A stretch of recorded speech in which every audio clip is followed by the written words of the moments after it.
First junction நேயர்களுக்கு வாழ்த்துக்கள். இப்போ நடந்த பீகார் தேர்தலில் 202 இடங்களில் எப்படி பாஜக நிதிஷ்குமார் கட்சி ஜெயிச்சிச்சு? இது இயற்கையானதா? இதில் வேறு ஏதாவது சதி இருக்குதா? இது நடந்த உள்ளடி வேலை என்ன? சதித்திட்டம் என்ன? எவ்வளோ பெரிய மாற்றத்தை இந்த பாஜக ஆர்எஸ்எஸ் கூட எதிர்பார்த்துருக்காது, காங்கிரஸும் எதிர்பார்த்துருக்காது. ஏன் இந்தியாவில் உள்ள எந்த ஒரு மனிதனும் எதிர்பார்த்துருக்கவே மாட்டான். அப்படி ஒரு நிகழ்ச்சி நடக்கிறதுக்கு என்ன நடந்துச்சு, அதில் நடந்த சதித்திட்டங்கள் என்ன அப்படிங்கிறத பற்றி சில தகவல்களை நீங்கள் விவரமாக தெரிஞ்சுக்கிறதுக்கு வாங்க இப்போ வீடியோக்குள்ளே போவோம். கடந்த 2025 நவம்பர் 6ஆம் தேதி 11ஆம் தேதி 2 கட்டங்களாக பீகாரில் தேர்தல் நடந்துச்சு. அந்த 2 கட்டங்களாக நடந்த தேர்தலுடைய முடிவு இந்த நவம்பர் 14ஆம் தேதி வெளியிடுறப்ப யாருமே எதிர்பார்க்காத அளவுக்கு அந்த பாஜக ஐக்கிய ஜனதா தளம் கூட்டணி 202 இடங்களில் கைப்பற்றி இருக்குங்கிறது தான் அதிர்ச்சியான செய்தியாக இருக்குது. என்ன வெற்றி பெறுறது அதிர்ச்சின்னு சொல்லுவீங்க? இவ்வளோ பெரிய வெற்றியை யாருமே பெற்றதே கிடையாது. அதில் இந்த அணி பெறுறதுக்கான வாய்ப்பே இல்லை. இவர்களை எதிர்த்து நின்ற அந்த மகாபந்தன் கூட்டணிங்கிற காங்கிரஸ், ராஷ்டிரிய ஜனதா தளம், அந்த கூட்டணி வெறும் 35 இடங்களில் தான் வென்று இருக்குது. இது எப்படி ஏனிக்கும் அதாவது மலைக்கும் மடுவுக்குள்ள வித்தியாசமாக இருக்குங்கிற சந்தேகம் கிளம்பி இருக்குது. இப்போ எந்தெந்த கட்சி எவ்வளவு பெற்றிருக்காங்கிற சொல்லிட்டு அடுத்த செய்திக்கு உள்ளே போவோம். 243 இடங்களில் மொத்தம் போட்டியிட்ட தொகுதிகள் 243.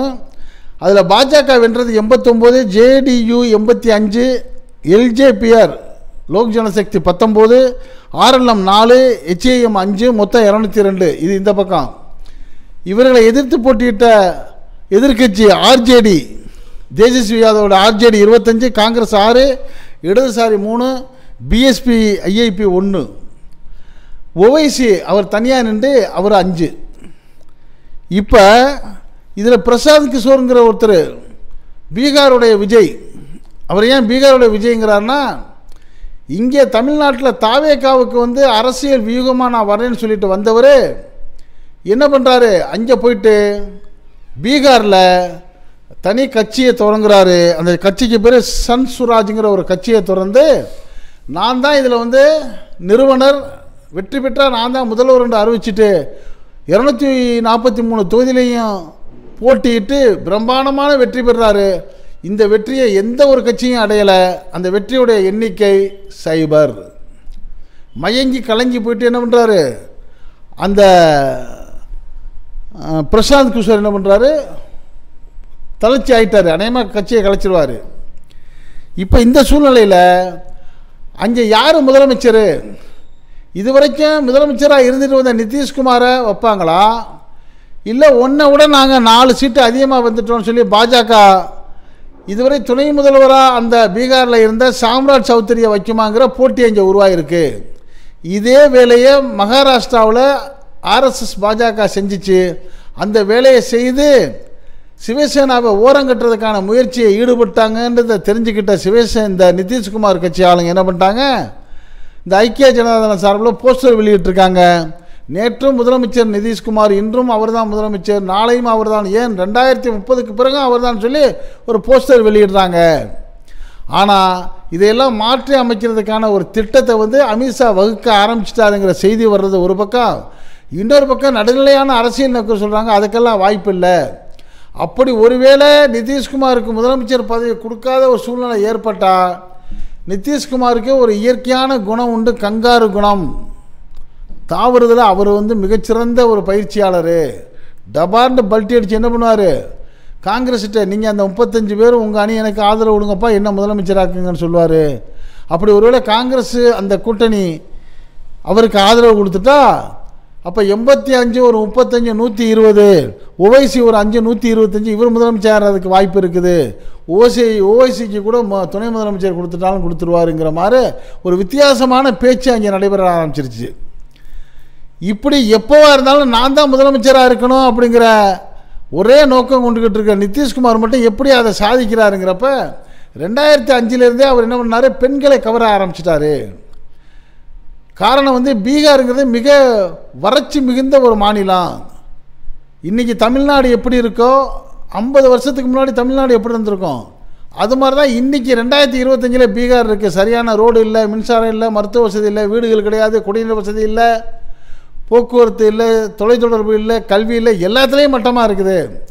அதனால் ஆண்கள்லாம் பீகாரை விட்டு வெளியேறி என்ன பண்ணுறாங்க, அடுத்தடுத்த மாநிலங்களில் வேலைக்கு போகிறாங்க. கொத்தனார் வேலை, பழுத்து மூட்டை தூக்குற வேலை, வண்டி இழுக்கிற வேலை, மண் சுமக்கிற வேலைன்னு போயிட்டுருக்குறாங்க. அப்படி அவங்க இங்கே வாங்குகிற சம்பளம் 15,000 20,000 அவங்களுக்கு அது பெரிய பணமாக இருக்குது. காரணம் அதே வேலையை பீகாரில் செஞ்சால் 5,000 6,000 கூட கிடைக்காது. அதனால் ஆண்கள்லாம் பீகாரை விட்டு வெளியே வந்ததுனால பெண்கள்லாம் முதியோர்கள்லாம் அந்த வீட்டில் இருக்கிறாங்க.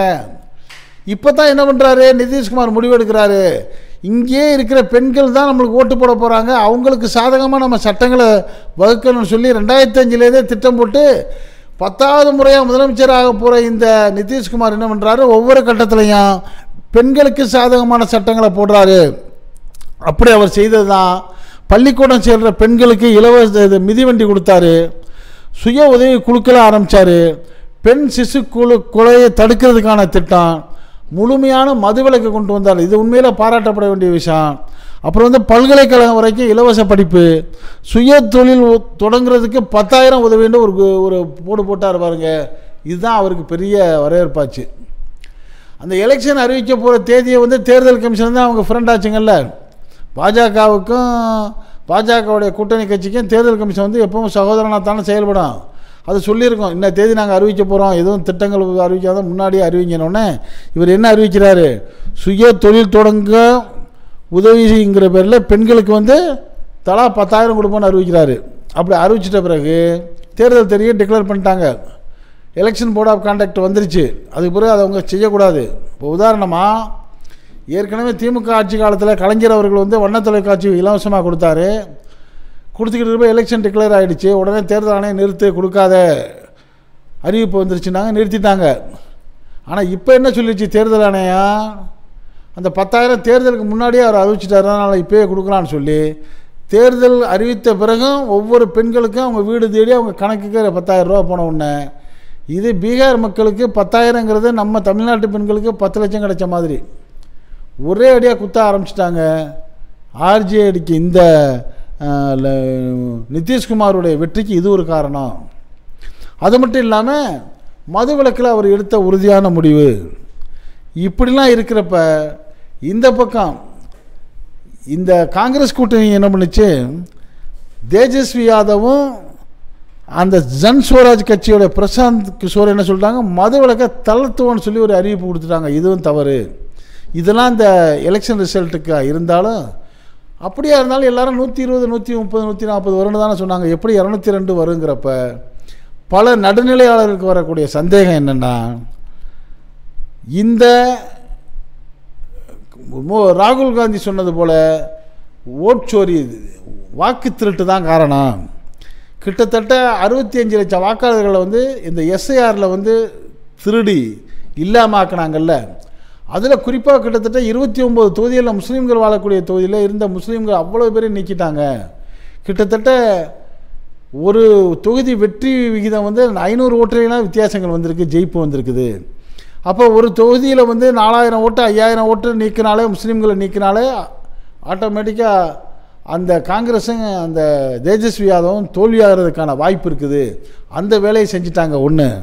அடுத்தது என்ன பண்ணிட்டாங்க, இந்த 10,000 ரூபா போட்டதுங்கிறது அவங்க போட்ட பெரிய சதி வேலை. எலெக்ஷன் கமிஷன் அதுக்கு தடை செய்யலை. அதெல்லாம் மேலே 2வது கட்ட தேர்தல் நடக்கிறதுக்கு முன்னாடி ஒரு கார் வெடிப்பு நடக்குது பார்த்தீங்களா. இது எப்படிங்கிறதான் யாருக்குமே புரியலை. எப்படி பார்த்தாலும் முக்கியமான தேர்தல் நேரங்களில் ஏதாவது இது மாதிரி ஒரு வாகன வெடிப்பு நடக்குது, அது எப்படி அப்படிங்கிற கேள்வியை நடுநிலையாளர் கேட்குறாங்க. ஆக இதையெல்லாம் செய்து மக்கள் மனசில் ஒரு பயத்தை ஏற்படுத்தி பெண்களுக்கு 10,000 கொடுத்து அவங்கள இழுத்து தேவையில்லாத பல விஷயங்களை செய்து எப்படியாவது ஆட்சியை பிடிக்கணும்னு அது எடுத்த முயற்சி தான் 202. இன்னும் ஒரு படி மேலே போய் இந்த 5 மணிக்கு மேலே என்னென்ன வேலை பார்த்துருப்பாங்க, பெட்டி என்ன பாதுகாக்கப்பட்டிருக்கும், அதில் என்னென்ன தில்லுமுள்ளு நடந்திருக்குமோ தெரியலங்கிற மாதிரி பலரும் பல மாதிரி பேசுகிறாங்க.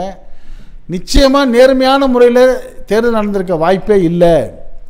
எப்படியாவது தாம வெற்றி பெறணுங்கிறதுக்கு எதையும் இந்த பாஜக அதோடைய கூட்டணி அரசு செய்யும். அப்படி செய்ததுடைய விளைவு தான் இவ்வளோ பெரிய ரிசல்ட்டு.